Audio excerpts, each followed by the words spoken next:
Persoonlike grense is die gonswoord wat ons deesdae oral hoor wanneer ons oor verhoudings gesels. Maar hoekom voel ons so skuldig wanneer ons nee sê? En hoe beskerm gesonde grense eintlik ons tyd, energie en emosionele welstand? Wel, die lewensafrigter Neline Nel sluit nou by ons aan om te gesels oor hoekom grense so belangrik is en hoe ons dit op 'n gesonde manier kan begin toepas. Neline, baie welkom hier by ons. Ek is so bly jy is hier, want ek dink ons het baie om te leer. So ek gaan dadelik wegspring en vir jou vra, ons hoor die woord boundaries al hoe meer. Correct. So wat beteken dit eintlik om dan nou gesonde grense te hê en dit toe te pas? So as daar's 'n Engelse saying wat sê, for everything you are saying yes to, Ja. you're saying no to something else. En baie keer besef ons nie vir hoeveel dinge ons ja sê, wat ons eintlik nie wil nie, en hoeveel dinge ons voor met nee sê. En mense dink boundaries op die einde, ons wil die uitkoms sê, iemand anders moet op 'n sekere ander manier optree teenoor ons, of jy weet, amper of bietjie manipulerend in 'n manier van, ek wil dit so hê, of ek wil daai uitkoms sê of so, maar boundaries eintlik, hoe dit werk, dit sê hoe jy gaan optree. Jy kan nie bepaal iemand anders gaan optree nie. So sê net maar iemand is mislik met my oor die foon en praat lelik en hou aan altyd lelik praat. Sê luister, ek wil baie graag 'n goeie gesprek met jou hê, maar ongelukkig gaan ek nie meer foonoproepe van jou neem nie. Jy is welkom om my te e-pos. So dis hoe jy 'n gesonde grens stel om te sê hoe jy gaan optree. Want ons kan nie ander mense beheer nie. Dis 'n baie interessante benadering. So, hoekom sukkel soveel mense so om nee te sê, selfs al weet hulle dit is die regte ding om te doen? Presies. Wel, daar's 'n paar redes, maar daar's een ding wat ek altyd sê, we don't have boundary problems, Ja. we have value problems. En kom ek verduidelik gou. So as ons iets as waardevol of belangrik ag, dan pas ons dit op, dan beskerm ons dit. Okay. Now, the void becomes the value. So sê ek het in 'n huis groot geword waar daar altyd konflik en chaos en goed was. Wat ek dan wil hê is vrede.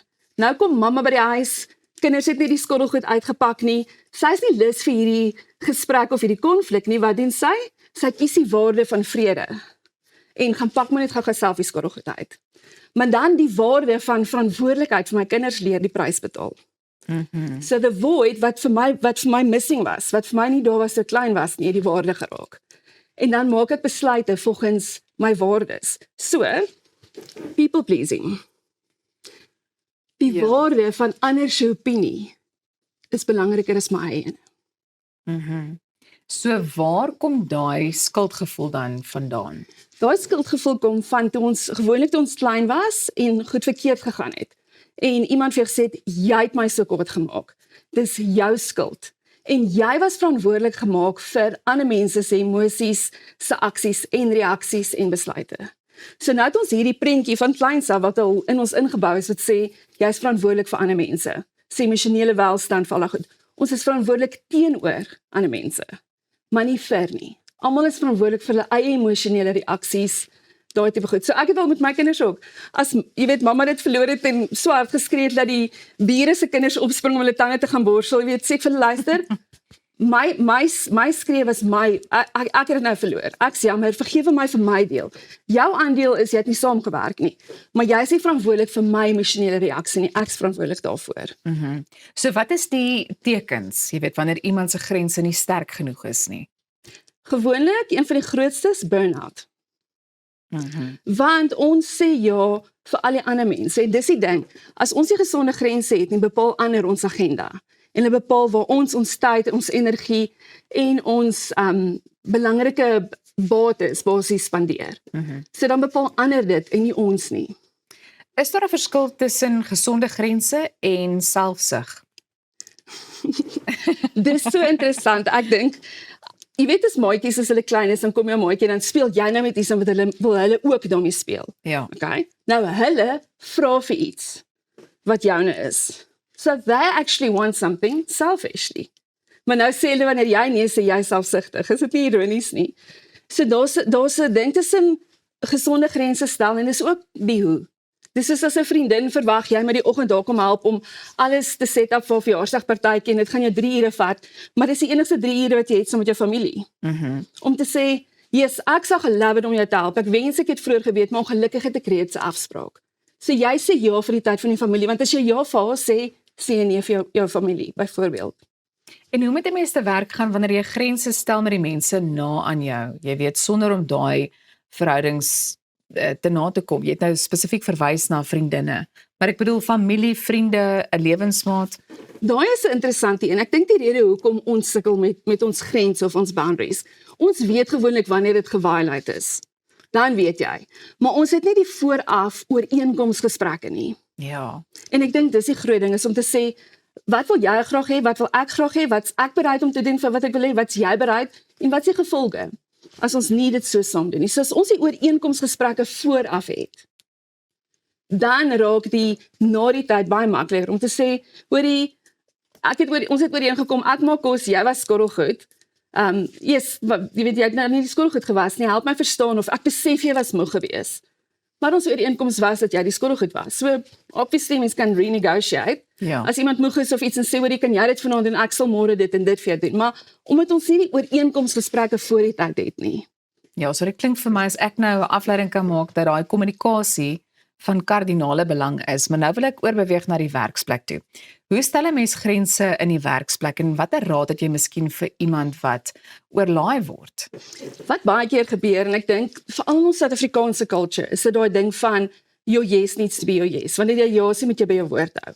Nou word jy aangestel by 'n werk vir 'n sekere hoeveelheid dinge wat jy voor verantwoordelik is. En jy teken 'n kontrak en hierdie is jou job description.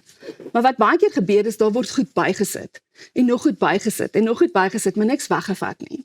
Nou is dit moeilik om nee te sê want jy het klaar ja gesê vir die werk, nou voel jy jou ja moet jou ja wees. Maar wat ons vergeet is my ja is my ja vir waarvoor ek ooreengekom het. So wanneer goed verander, het jy die renegotiation gesprekke nodig. En sê luister, hierdie is wonderlik, ek's opgewonde oor waar jy in die werk op pad is of wat ons hiermee wil bou of wat ons hiermee wil doen. Hierdie was wat ons ooreengekom het, so ons moet praat oor watter prioriteite nou op die tafel moet wees en watter ons moet wegvat. Ja. En ek dink baie keer is mense bang om die renegotiation gesprekke te hê. Omdat ek ja gesê het, moet ek nou ja ander ja sê, maar the terms changed. Ja. Dis die ding. So as daai verander moet ons die gesprek hê. So ons is bang om die moeilike gesprekke te hê. Maar dink aan die mense in jou lewe wat bereid is om die moeilike gesprekke te hê. Hoeveel meer respek en veiligheid voel jy sommer daai mense as die wat net altyd ja sê of altyd people please of altyd. Hoeveel respek het jy vir daai mense? Absoluut, en ek dink dit speel ook 'n rol, jy weet, wanneer 'n mens kyk na waar 'n mens staan met iemand ook. Ek dink met daai mense weet 'n mens altyd waar jy met hulle staan. So vir iemand wat dalk nou ingeskakel is en dalk net 'n klein verandering wil maak en begin om grense te stel, watter wenke het jy? So ek dink ek sal twee dinge spesifiek sê. Eerstens gaan kyk na die waarde wat jou besluite dryf. Hoekom sê jy ja? En wat is die uitkoms wat jy wil hê? En ons twee dinge. Sê ja vir nou, watter wen het jy nou, maar watter wen gaan dit vir jou 3 jaar vanaf ook hê? Dan weet jy gaan 'n goeie besluit maak. Okay, dis die eerste een. En die tweede een is ek dink begin bewus word dat jy met die onderhandelingsgesprekke moet hê, die negotiation ooreenkomsgesprekke en sê hier's wat ek verwag, hier's wat jy verwag. En ek dink baie van ons het nie daai gesprekke nie. So teen die tyd wat dit oortree is, voel ons dit. En dan is dit moeilik om 'n grens te stel, want dan voel dit na die tyd jy's gemeen want iemand het nie geweet wat die verwagting is nie. Ja, dis my ironies dat ek vandag hierdie gesprek voer want ek is skuldig, jy weet. Want 'n mens wil mense nie teleurstel nie en jy wil almal net tevrede stel, maar ek wil net vir 'n oomblik om mee af te sluit, ons het so 'n bietjie minder as 'n minuut oor. Terugbeweeg na daai skuldgevoel toe, nê, nee, wat 'n mens so dikwels beleef. Hoe oorkom 'n mens dit? Om te besef jy is verantwoordelik teenoor ander mense, nie vir ander mense nie. En ek dink om gemaklik te raak, as jy dit in Engels sal sê, to be comfortable with disappointing others. Ja. In plaas van jouself of dit wat jy geag het as belangrik. Ons disappoint baie keer die verkeerde mense. Die belangrike mense. Hulle betaal die prys in plaas van die wat nie so belangrik is nie. En ook om net by nee te hou. Jy weet 'n mens dink ook dikwels 'n mens moet nou 'n rede gee. Ja, dis nie nodig nie. Ja, ek sou dit geloof het, maar ek kan ongelukkig nie. So eenvoudig is dit. En nee is 'n volle sin. Nee. Dankie dat jy vandag hier by ons kom kuier. Ek dink dit is iets wat ons almal nou gaan oefen. Jy weet om nee te sê, daai 3-letter woordjie. Baie dankie. Goed, jy kan ingeskakel bly want net hierna fokus ons op Bokkieweek. Jy is by Goeiemôre, Good Morning.